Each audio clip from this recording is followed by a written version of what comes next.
Now, back when I started this YouTube channel, I wanted to make lists of best and worst films of the years that I've actually made lists for. So it would be starting at 2009 on up. And then I thought about, well, maybe I could do the best of the decade as well. And so I thought about it, but I have 2009 in there, so it's not part of the 2010 decade. So what do I do with 2009? Do I just include it with the best of 2010 decade and just add it on? I don't feel I can do that.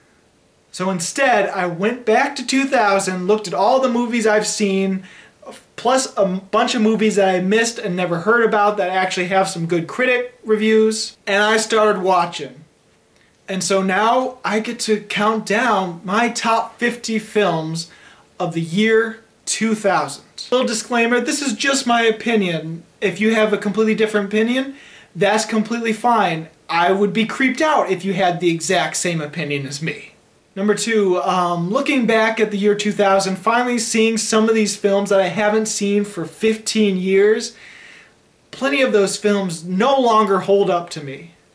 And now that I've seen 109 movies from the year 2000, I find the year 2000 an incredibly weak year. With that said, I better list off some honorable mentions that I might as well mention. Nurse Betty, Keeping the Faith, The Virgin Suicides, Boiler Room, and 13 Days. Those are my honorable mentions for the year 2000.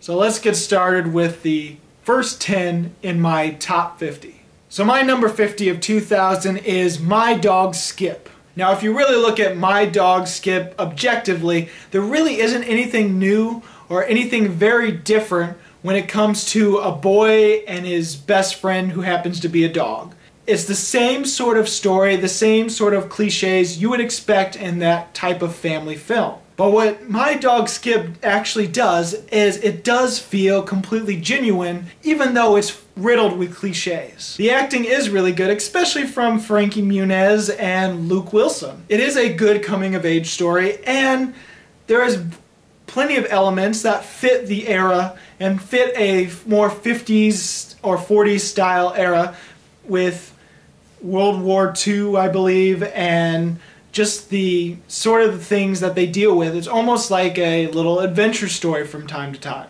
Number 49 is a really odd title to say. I didn't think I would ever say this, but it is Sexy Beast. Now, when I started watching Sexy Beast and started looking up the director and the people in it, I was surprised that it's the same director of Under the Skin, which is a phenomenal film. I don't think Sexy Beast is as good as Under the Skin, but there are some really good elements and unique elements to it. Ben Kingsley is absolutely amazing. He's this arrogant, this blunt, this psychopath, and he is perfect for the role.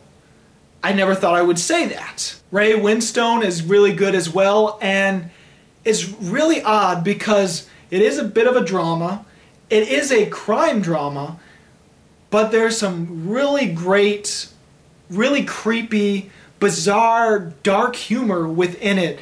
And it's one of those films that it's hard to tell if you should take it seriously the entire time or just have fun with it, because there are some really serious, really dramatic moments. But there are these moments that are almost plain silly and weird, and I think that gives it a personality and really is one of the reasons why I like it as much as I do, and what keeps it in my top 50.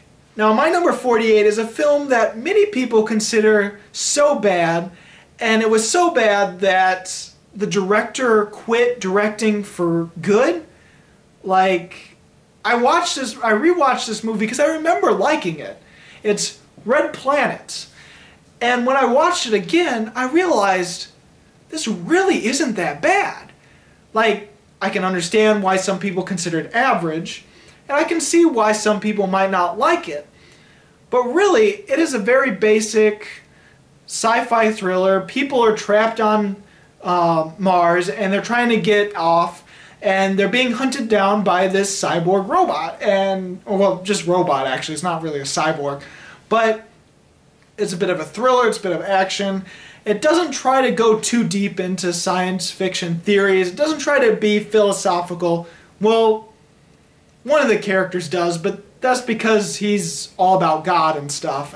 I've seen far worse. This is not that bad. Some of the CG is a little dated.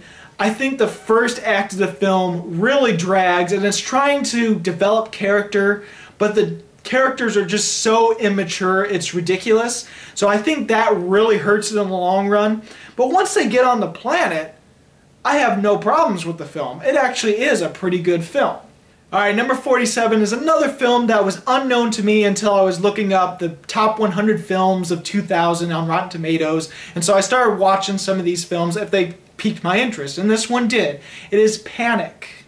Now, Panic is a film that stars William H. Macy, Donald Sutherland, John Ritter, and the girl from the Scream movies. You know, the main girl. Now, Panic is about William H. Macy, who is a hitman, surprisingly enough, who actually is really good at being a hitman, but he doesn't want to kill anyone anymore. His boss is his father, played by Donald Sutherland, who also used to be a hitman as well. Now, William H. Macy's character is going through a midlife crisis. He's falling in love with a younger woman. His marriage isn't working out. He doesn't want to be a hitman anymore. He's going to therapy sessions. The therapist is John Ritter. All this crazy elements that probably would make it into a goofy, weird movie, but surprisingly, Panic makes it work really well. Number 46 is a sequel to a childhood film that I really enjoyed, based off of a childhood series that I absolutely loved. Number 46 is Rugrats in Paris, the movie. Now, the reason why Rugrats in Paris is lower on the list and only number 46 is because I didn't like it as much, not nearly as much, as I loved the original Rugrats movie or even the Rugrats series. It was a little grosser to the extent where it was trying to be more grosser, and it was kind of weird in that way that I didn't like, but I absolutely loved the character development with Chucky and how he becomes brave and how he learns his first word. Alright, number 45 is Fantasia 2000. Obviously, this is a sequel to Fantasia. It's like an updated version, and it's the exact same thing where it's music being played, very classical music, and animation that goes along with that music, plus introductions by famous people in between each section of the film, either explaining what the next clip is about or giving the title to the classical song, and so forth. So you know what you're getting. Fantasia 2000 is a bit of a mixed bag. I think many of the introductions just didn't work for me. They're either too bland or completely unfunny. There are a few that work extremely well, but not as much.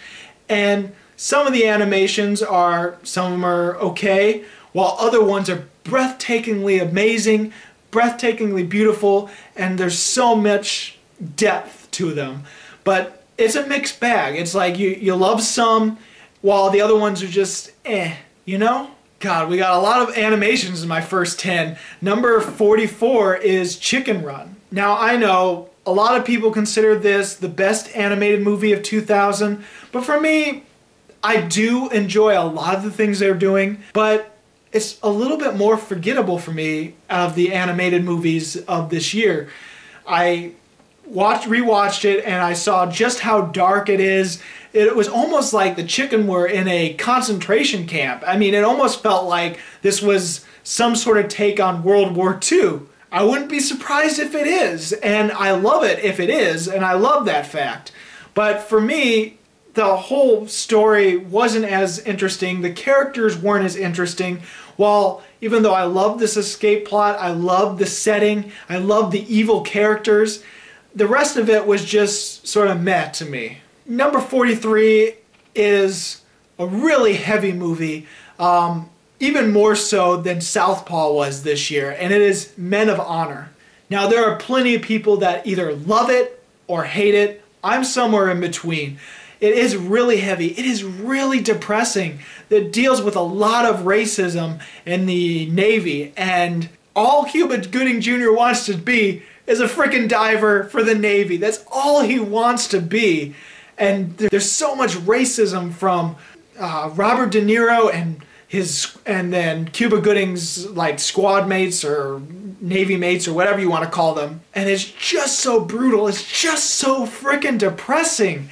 It's really hard to get through. But I think if you can enjoy that kind of stuff, if you can make it through it, it is a very gratifying and just a unique experience to many other war movies or training war movies. Number 42 is another mixed bag for many people. For me, it's another 3.5 star movie for me, I believe. It is A Perfect Storm. I remember loving this when I was a kid and saw it for the first time.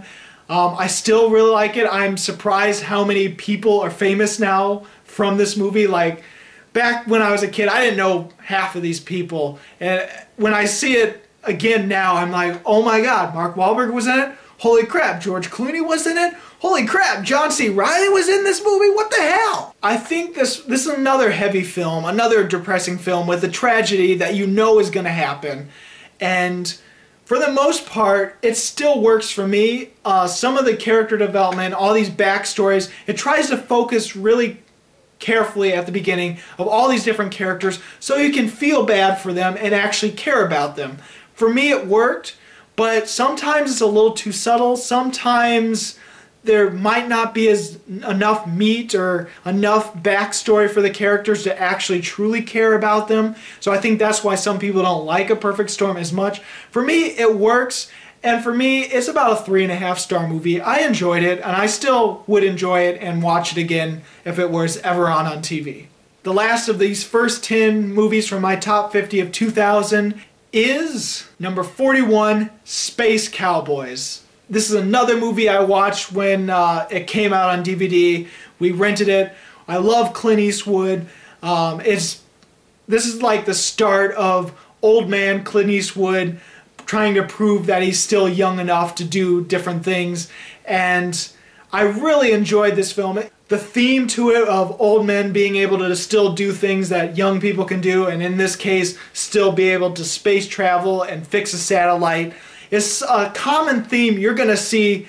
It's like the start of the common theme for Clint Eastwood films. It's like this is where it started, and it continued on throughout the rest of his directing movies. Alright, that was the first 10 for my top 50. Tune in for the next 10 for this countdown.